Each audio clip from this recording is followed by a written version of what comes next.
Installation. Remove the outlet plug from the lubricator and screw the lubrication system into the lubrication point hand tight. To switch on, push the set button for at least 1 second. The green LEDs will blink to indicate that the system is working error-free.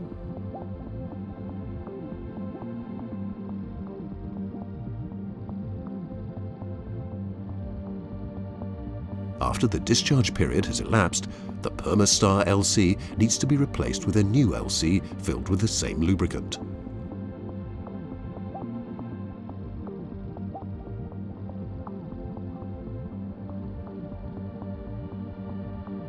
You must also exchange the old battery with a new one.